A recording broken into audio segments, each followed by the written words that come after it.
Welcome to Tales from the Trenches Tuesdays. Today, it is my honor to have Aimée Lindenberger with me. Here's a story of a fundraiser who was launching his very own web show.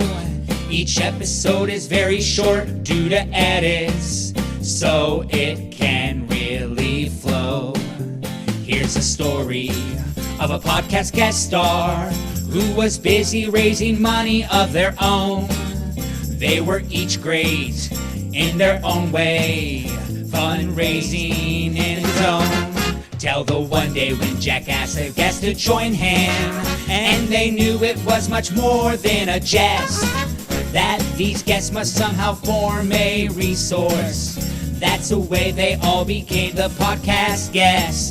The podcast guests, the podcast guests. That's the way they became the podcast guests.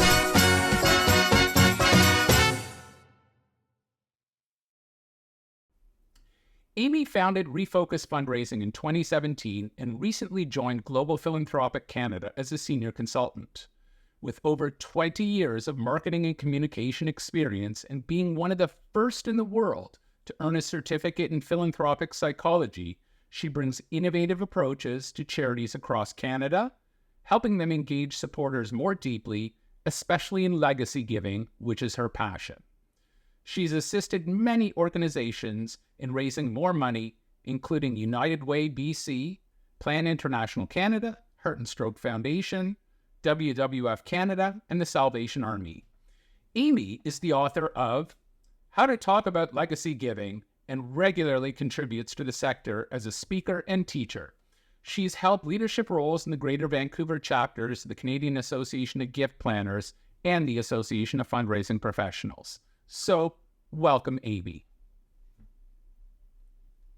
Yeah, I really wanted to have you on. I picked up your book a couple of months ago. I can't remember when, and I actually was on a plane ride out to Calgary, and it was a great read just being able to do it there. And I said, my goodness, I have to have this person on the podcast. I found it so easy to read and just kind of simple everyday talk, and that really resonated. Well, that was the hope, is to make it really accessible and to take a topic that I think a lot of people have some sort of fear and a little bit of resistance toward, and I think it's really daunting, and to just make it a little bit easier so that you can really dive in and take an easy starting place to get more involved in legacy giving if it's holding you back in your organization.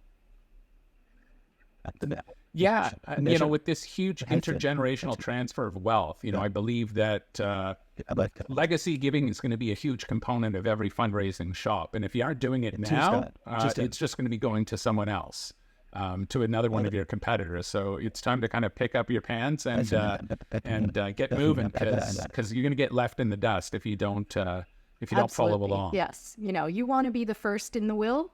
The first organization in the wheel is the hardest to displace. So absolutely, if you're not asking, someone else is out there asking your supporters.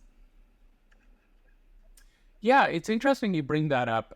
Years ago, I worked at a local hospital. It was an amalgamation of three hospitals. And we kind of learned that it's easier to become one of many than it is to be the first.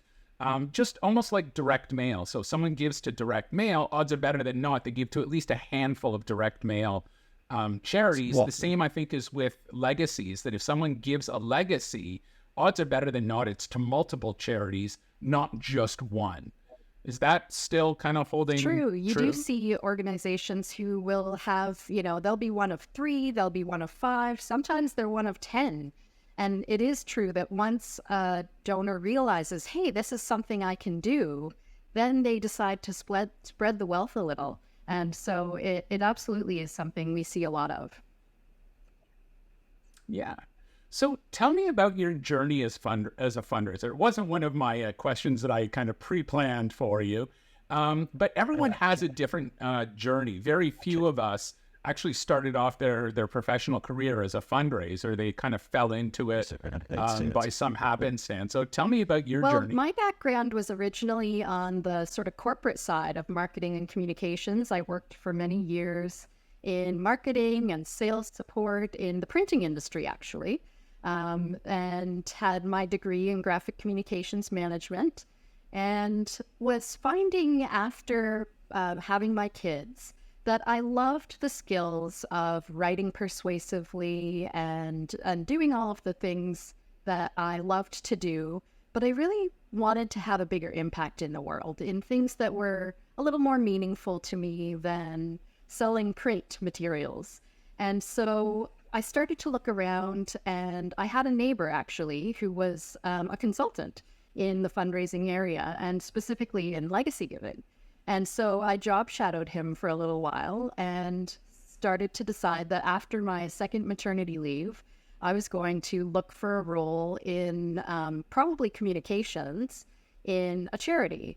And as I was doing that, I sent out sort of my first resumes out to a couple of charities, and he decided actually he didn't want to lose me as, just the little bit of work I had been doing for him, job shadowing him, that he offered me a role as his junior consultant. And so I started to work for him at his company.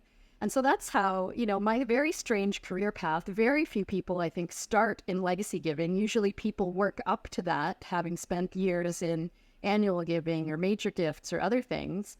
But I actually got my start in legacy giving, and then spread from there to do other fundraising communications and annual giving. So I went very backwards in the fundraising career. Yes. And it's interesting because, in your book and in my practical experience, I've actually seen that fundraising and communications for legacy giving is much different than other types of fundraising communications. Right? I think you talk about in the major gift world, it's very, very specific stuff that you're trying to inspire the donor with. Where on the legacy side, it's much more generic and it's much more general. What are the big picture things that you want to be accomplishing? And have you found that there's kind of that folks are on board with that, or that they push back? And absolutely. The thing that I have found really successful is taking that big picture approach and using that in annual giving and using that in sort of the broader organizational communications. Because I think sometimes we get so focused on, we need this new piece of equipment, or we need to keep the lights on and the doors open. And we're so often talking to our supporters about the day-to-day need. And they sometimes don't remember that we are also trying to move the needle on the really big stuff and the vision.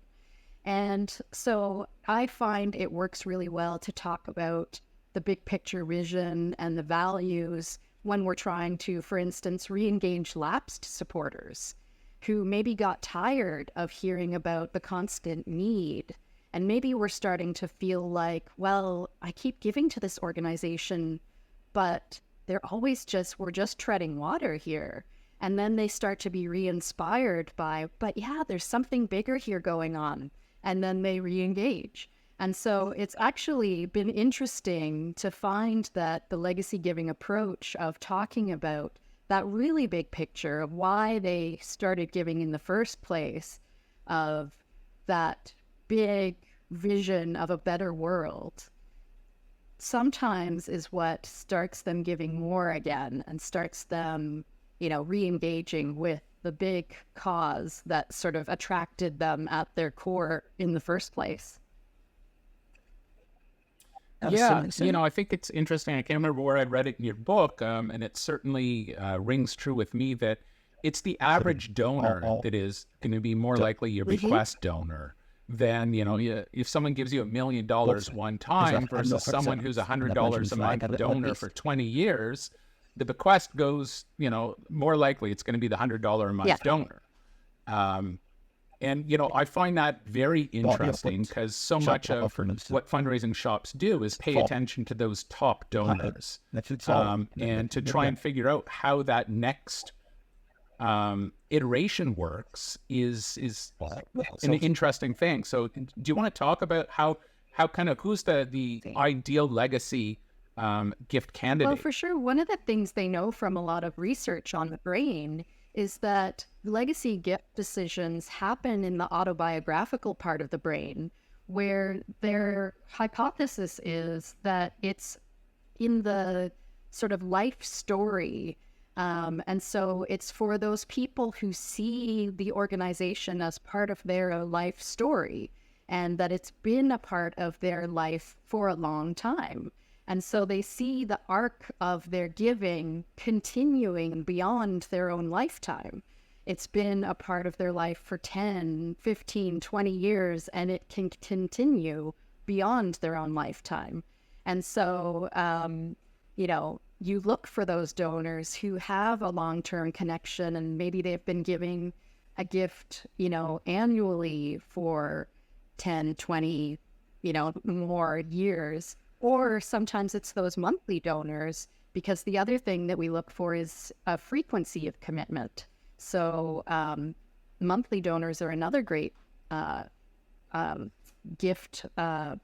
legacy gift potential candidate. So those ones who are either giving for a long time or are giving regularly, those are the ideal candidates.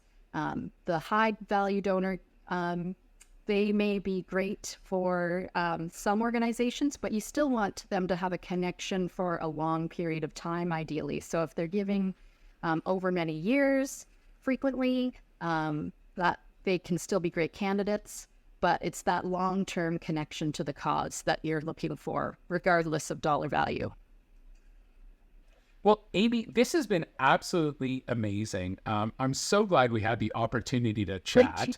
If folks wanted to get hold of you, how would they go about doing that? One of the easiest ways is to look for me on LinkedIn. I'm the only Aimée Lindenberger in the world, as far as I know. So Aimée, spelled as you see it on the screen, Aimée Lindenberger, on LinkedIn, or you can reach me at Aimée@refocusfundraising.com. And I'm happy to have people reach out anytime. I love to talk legacy giving or any questions anyone has. Well, thank you so much. It was an absolute thank pleasure. You so much. It's been great. Hi, folks. Don't forget to hit the subscribe button right here.